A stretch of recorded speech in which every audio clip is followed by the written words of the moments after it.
જય મામાદેવ। કેમ છો બાળકો? મજામાં ને? તો ચલો બાળકો, આજે આપણે પ્રકરણ 8 આસપાસની બુકમાંથી રિયા પહોંચી મામાના ઘરે પાઠ્યપુસ્તકમાં પાઠ સમજી ગયા, તેમજ આપણે સ્વાધ્યાય પોથી અંદર ક્વેશ્ચન નંબર 1, 2 and 3 પૂર્ણ કરી ગયા। હવે આજે આપણે ક્વેશ્ચન નંબર 4 કે પ્રશ્નના 1-2 વાક્યમાં ઉત્તર આપવો જોઈએ। તો કે પહેલો પ્રશ્ન છે કે રિયા અને હિમાંશને કોણ ભેટી પડ્યું? તો કોણ હતું? તો કે રિયા અને હિમાંશને શ્રીલ અને આર્નવ, તેના મામાના દીકરા, એક દીકરો ને એક દીકરી। ચલો લખો, રિયા અને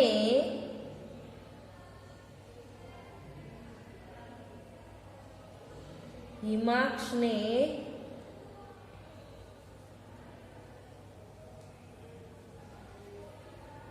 શ્રીલ અને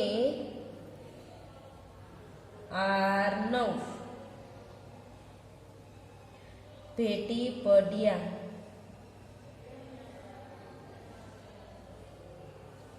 ત્યારબાદ બીજું છે, રિયાએ દમણના દરિયા કિનારે શું શું જોયું? તો કે તેને શું જોયું? દરિયા કિનારે લોકો છે એ હોડીમાં બેસીને દરિયામાં ફરતા હતા, કોઈ ઘોડા ઉપર તો કોઈ ઊંટ ઉપર બેસીને ફરતા હતા। નાના બાળકો છે એ દરિયા કિનારે રેતીના ઘર છે એ બનાવતા હતા। ચલો લખો, રિયાએ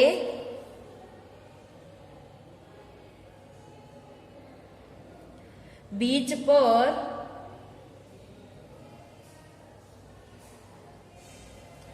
માણસોની ભીડ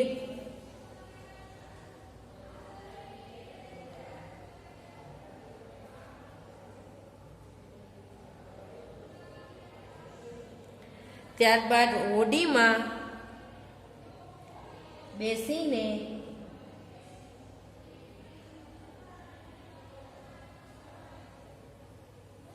બેસીને દરિયામાં ફરતા લોકો,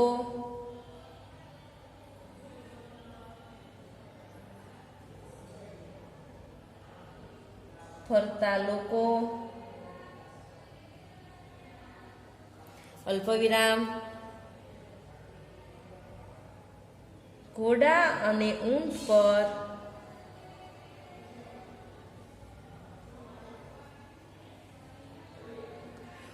પર બેસીને ફરતા માણસો,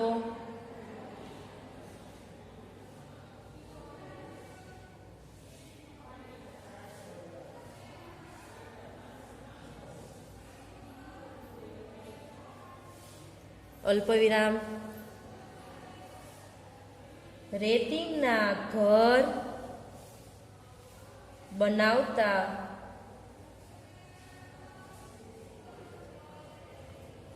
બાળકો,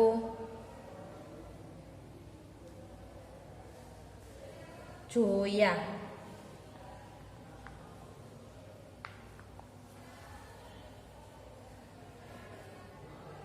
ચલો ત્રીજો છે, દરિયા કિનારે કોણ રેતીના ઘર બનાવતું હતું? તો કે 4 બેનભાઈ છે એ દરિયા કિનારે રેતીના ઘર બનાવતા હતા। તો લખો, નાના બાળકો છે એ રેતીના ઘર બનાવતા હતા। રિયા, હિમાંશ, શ્રીલ, આર્નવ અને નાના બાળકો રેતીના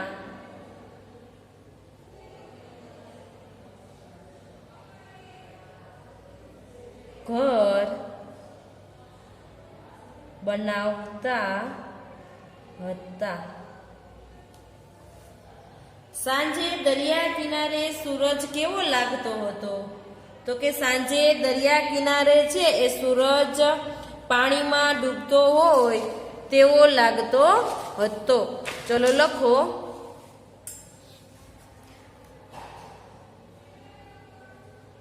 સાંજે દરિયા કિનારે સૂરજ પાણીમાં ડૂબતો હોય તેવો લાગતો હતો.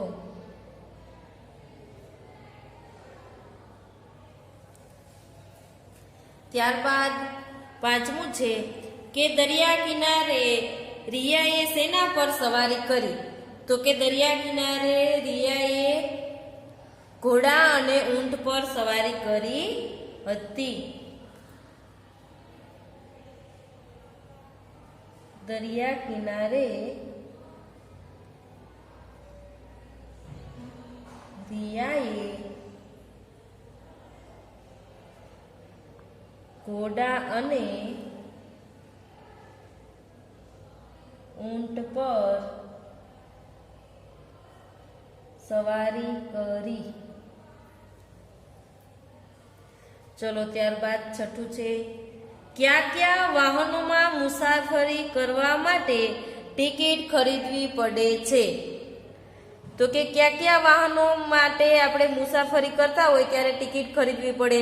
તો કે બસ, ટ્રેન, પ્લેન, હોડી જેવા ઘણા બધા વાહનો હોય છે જેમાં આપણે મુસાફરી કરવી માટે ટિકિટની જરૂર પડે છે. ચલો લખો. બસ, ટ્રેન, પ્લેન, હોડી વગેરેમાં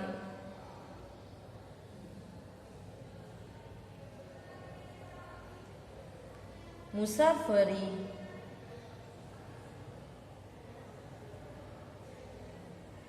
કરવા માટે ટિકિટ ખરીદવી પડે છે. સાતમું છે બસમાં કે ટ્રેનમાં ચોક્કસ સ્થળે દરરોજ પ્રવાસ કરતા મુસાફર ટિકિટની જગ્યાએ શું રાખે છે?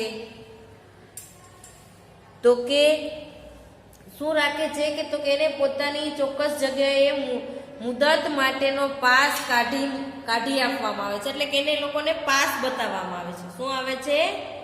પાસ બતાવવામાં આવે છે. ચલો લખો.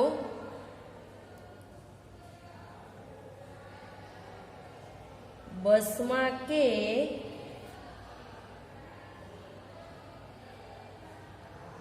ટ્રેનમાં ચોક્કસ સ્થળે દરરોજ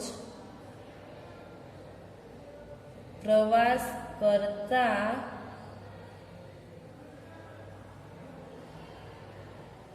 મુસાફર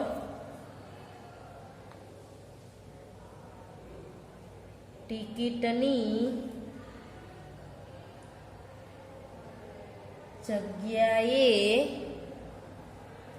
ચોક્કસ મુદત માટેનો પાસ કઢાવી પોતાની પાસે રાખે છે.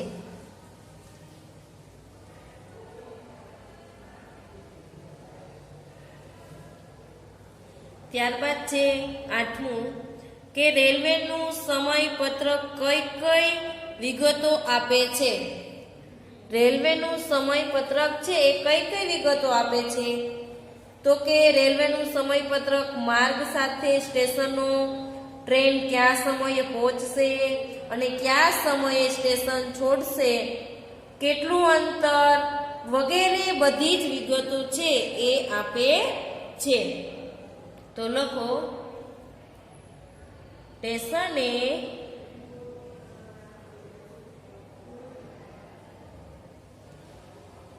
ટ્રેન કેટલા વાગે પહોંચશે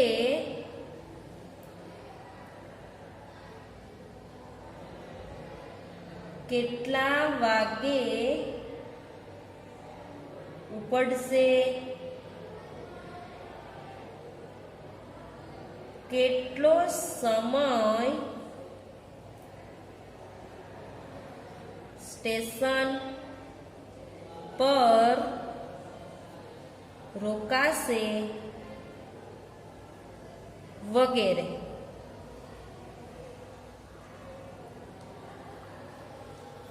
રિયાની ડાયરીમાં લખેલા સ્ટેશનોના નામ જણાવો.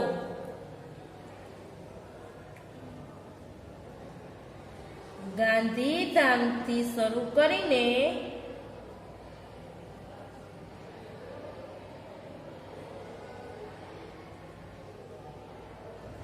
ભુજ, નડિયાદ, પાલનપુર, અમદાવાદ, વડોદરા, નવસારી, વલસાડ, સુરત વગેરે. ત્યારબાદ 10મું છે કે આપણને ડાયરી આપેલી છે તેમાં એને લખવું એટલે શું, કે ડાયરી લખવી એટલે શું. તમને કોઈ પણ ડાયરી આપે અને તમે લખો, એની નોંધ શા માટે તમે કરો છો?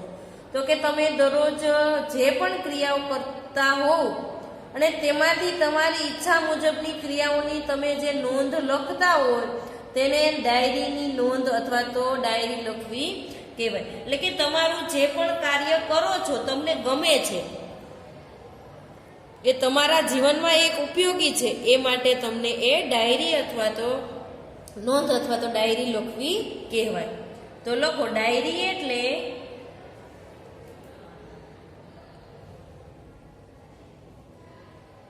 ડાયરી લખવી એટલે તમે દરરોજ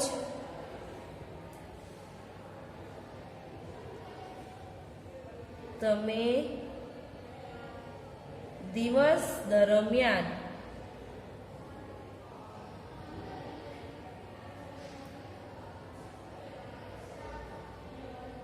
કરેલા મનગમતા કાર્યની નોંધ લખવી.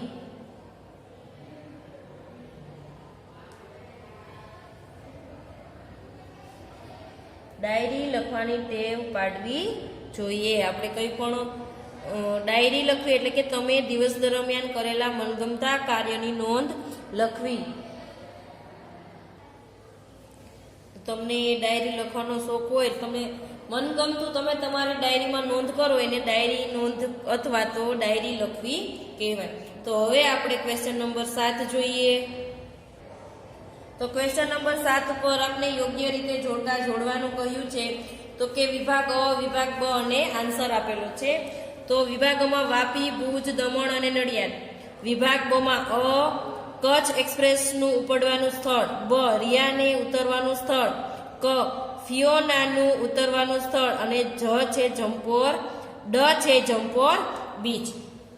તો હવે વાપી છે એ શું છે? તો કે રિયાને ઉતરવાનું સ્થળ.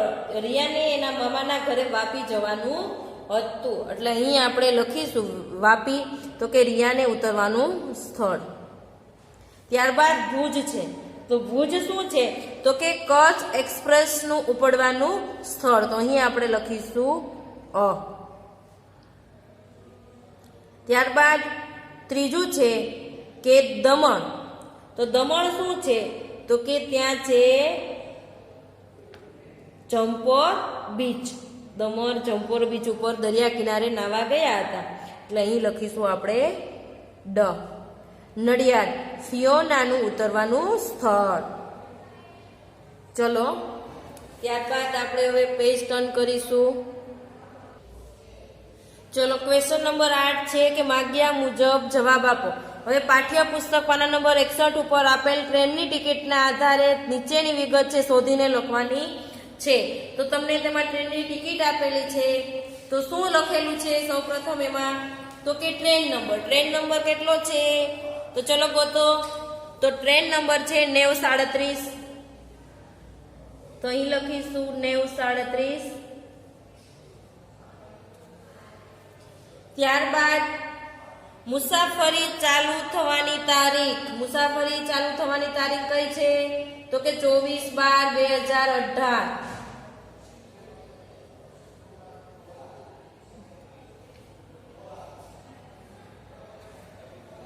હવે ડબ્બો અને બેઠક નંબર. ડબ્બો અને બેઠક નંબર શું છે? તો કે A1 21 22 23.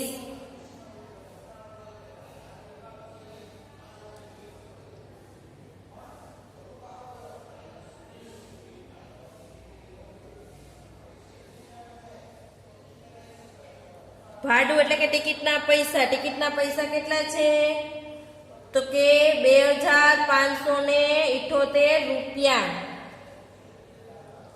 2578 રૂપિયા. અંતર કેટલા કિલોમીટર છે? તો કે 643 કિલોમીટર.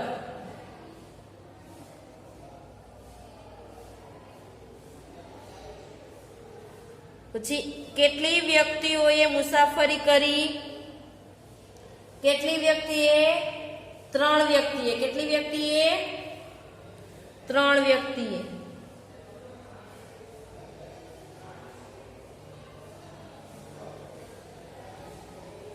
આ ટિકિટ કેટલા પુરુષ અને સ્ત્રીઓ માટે છે?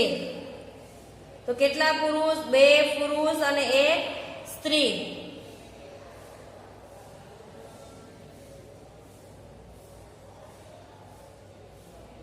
બે પુરુષ અને 1 સ્ત્રી.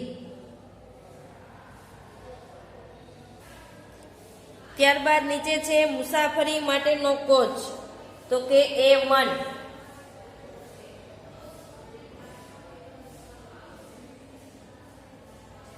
ક્યાં નંબરની બર્થ મળે છે? તમે જુઓ તો પાઠ્યપુસ્તકમાં દેખાય છે, તમારે ઊભી લાઈનમાં છે 21 22 અને 23 દેખાય છે.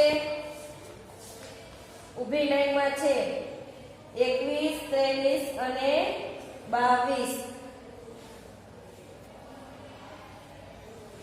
લખો 21 23 અને 22. ત્યારબાદ નીચે છે રિઝર્વેશન ફી કેટલા રૂપિયા છે? તો કેટલા રૂપિયા છે રિઝર્વેશન ફી? 75 રૂપિયા.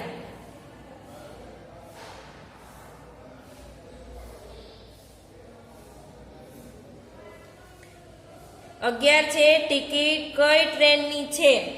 ટિકિટ છે એ કઈ ટ્રેનની છે?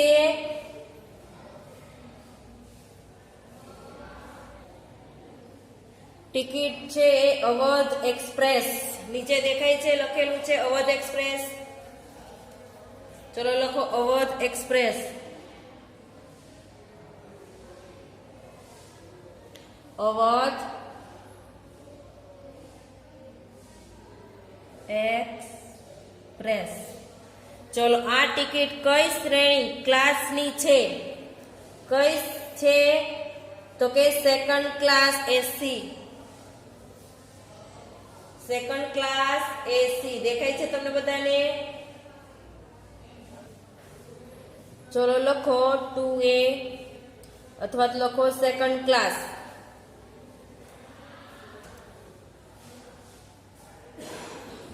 સેકન્ડ ક્લાસ કૌંસમાં લખો એસી. બાળકોની સંખ્યા કેટલી છે આમાં? યસ 1. અને પુખ્ત વયના માણસોની સંખ્યા 2. ટિકિટ છે એ ક્યાંથી શરૂ થઈ છે? બાંદ્રા ટર્મિનસથી ઉપર દેખાય છે અને પછી બાજુમાં લખ્યું છે રત્નાલમ. એટલે એનું પૂર્ણ થતું હશે જંકશન, જે એન લખેલું છે ને. તો ચલો અહીં શરૂઆત થઈ છે બાંદ્રા. લખો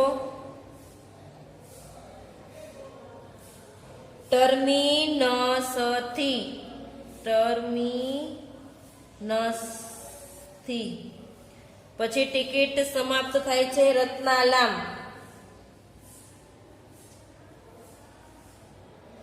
જંકશન.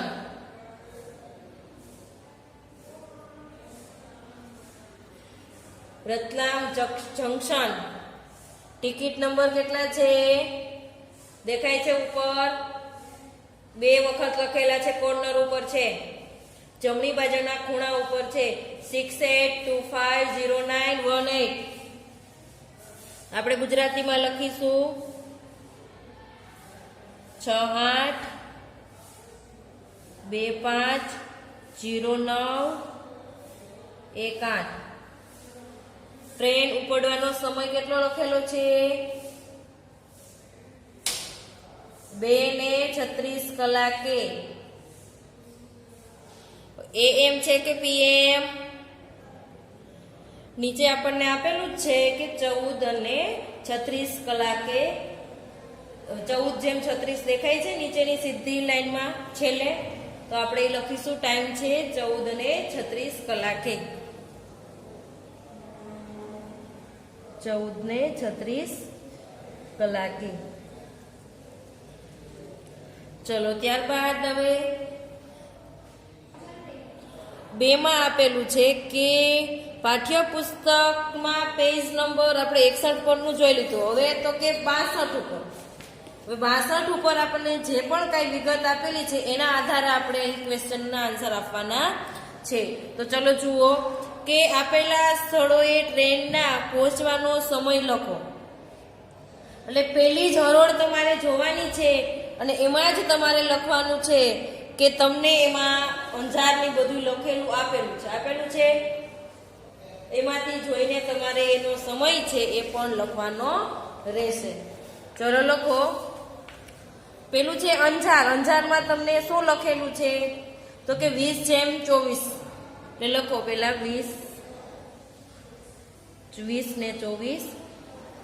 નીચે બાજુમાં છે ગાંધીધામ. ગાંધીધામમાં શું છે? તો કે 20:55. 20:55. પછી અમદાવાદમાં તો કે અમદાવાદ 2:35. એમાં જે રીતે લખેલું છે એ જ રીતે આપણે લખીશું. ત્યારબાદ વડોદરા છે તો કે 4:55. ચલો જોતા જાઓ અને લખતા જાઓ.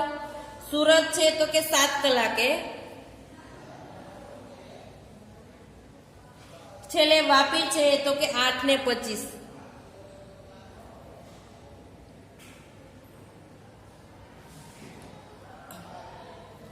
હવે બીજો પ્રશ્ન છે કે ટ્રેન કયા સ્ટેશનથી ઉપડી હતી અને કેટલા કલાકે? તો કે કયા સ્ટેશનથી ઉપડી હતી? તો કે ટ્રેન ભુજથી ઉપડી હતી 19:50 કલાકે, એટલે કે સાંજના 7:50 કલાકે. ચલો લખો, ટ્રેન ભુજ સ્ટેશનથી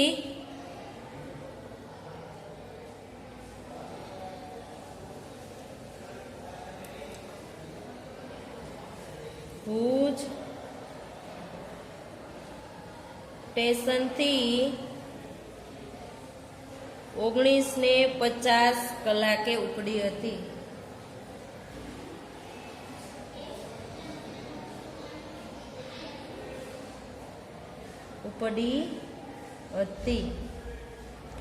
ચલો બીજું કે ટ્રેને ભુજથી ગાંધીધામ પહોંચતા કેટલા કિલોમીટરનું અંતર કાપ્યું?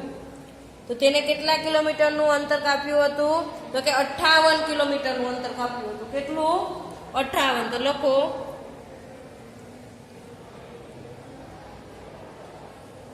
ટ્રેને ભુજથી ગાંધીધામ પહોંચતા 58 કિલોમીટર અંતર કાપ્યું.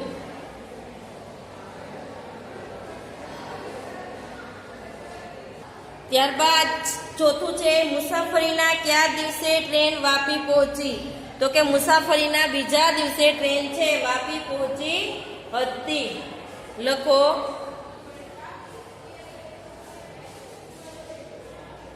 મુસાફરીના બીજા દિવસે ટ્રેન વાપી પહોંચી.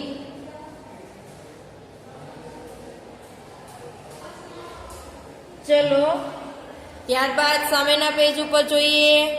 ચલો લખો, ફિયોના ટ્રેનમાંથી ઉતરી ત્યારબાદ રિયાને વાપી પહોંચતા કેટલો સમય લાગ્યો હતો? તો કે ફિયોના ટ્રેનમાંથી ઉતરી ત્યારબાદ તેને રિયાને વાપી પહોંચતા લગભગ 4:38 કલાક જેટલો સમય, એટલે કે 1 કલાક જેટલો સમય લાગ્યો હતો. લખો,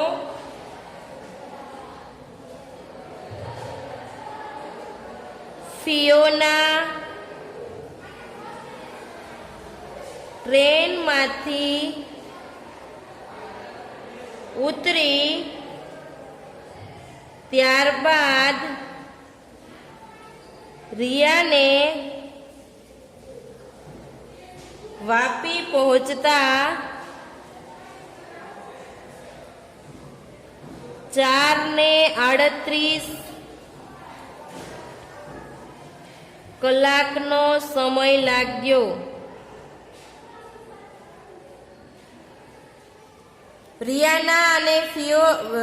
ફિયોના અને રિયાએ કેટલા કિલોમીટરની મુસાફરી સાથે કરી?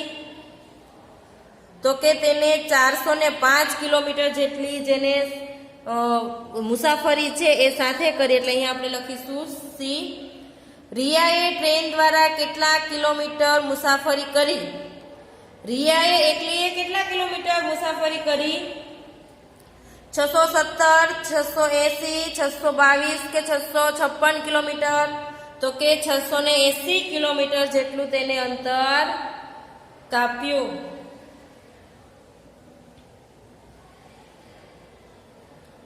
પછી સામખિયાળી અને માળિયા મિયાણા વચ્ચેનું અંતર કેટલું છે જણાવો.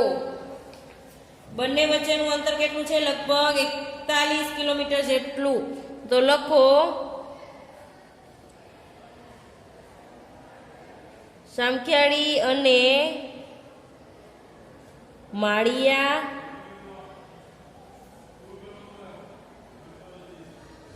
મિયાણા વચ્ચેનું અંતર 41 કિમી છે. કચ્છ એક્સપ્રેસે કુલ કેટલું અંતર કાપ્યું? તો કે કચ્છ એક્સપ્રેસે કુલ કેટલું? કે 680.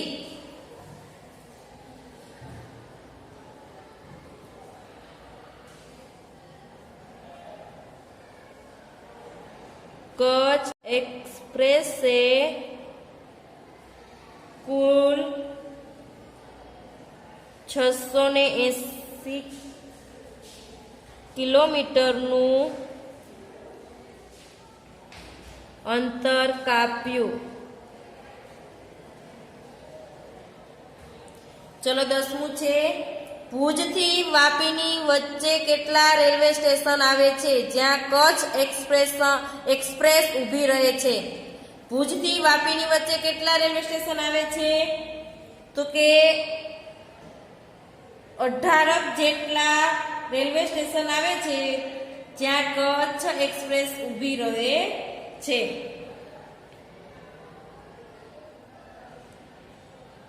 ભુજથી વાપીની વચ્ચે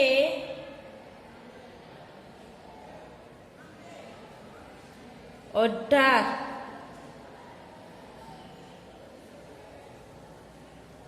રેલવે સ્ટેશન આવે છે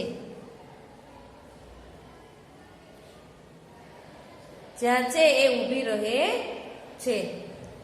11 છે, કચ્છ એક્સપ્રેસ સૌથી ઓછી 2 મિનિટ માટે ઊભી રહે છે જ્યારે સૌથી વધુ 25 મિનિટ માટે ઊભી રહે છે. સાચું કે ખોટું? શું આવે? સાચું. ટાઈમ ટેબલ મુજબ કચ્છ એક્સપ્રેસ સૌથી વધુ અમદાવાદ ઊભી રહે છે. સાચું કે ખોટું? સાચું. બીજા દિવસે કચ્છ એક્સપ્રેસ કેટલા સ્ટેશને ઊભી રહેશે? કેટલા સ્ટેશને? 20. તો સી કરો. વડોદરા 4:55 વાગ્યે પહોંચેલી કચ્છ એક્સપ્રેસ નિયત સમય મુજબ જ્યાં ઊભી રહી હોય તે ત્યાંથી કેટલા વાગે ઉપડી જાત? વડોદરા એક્સપ્રેસ છે જે 4:55 એટલે કે 5 વાગે પહોંચેલી કચ્છ એક્સપ્રેસ નિયત સમય મુજબ જ ત્યાં ઊભી રહી હોત તો ત્યાંથી કેટલા વાગે ઉપડી જાત? આપણે જે કલાકે મોડી પડી હતી એ કલાક કેટલા વાગે આવી જાત? તો કે 7:05 ઉપડી જાત. કે 5 વાગે કે 7:50 કે 4:55? 5 થાય તો તરત જ એ ઉપડી જાત. 5 મિનિટ ઊભી રહી હોત તો એનો આન્સર અહીંયા આપણે લખીશું બી 5. તો અહીંયા આપણો પાઠ છે 8 રિયા પહોંચી મામાના ઘરે પૂર્ણ થાય છે. હવે આપણે નેક્સ્ટ પાર્ટ છે એ નેક્સ્ટ લેક્ચરમાં જોઈશું. Thank you.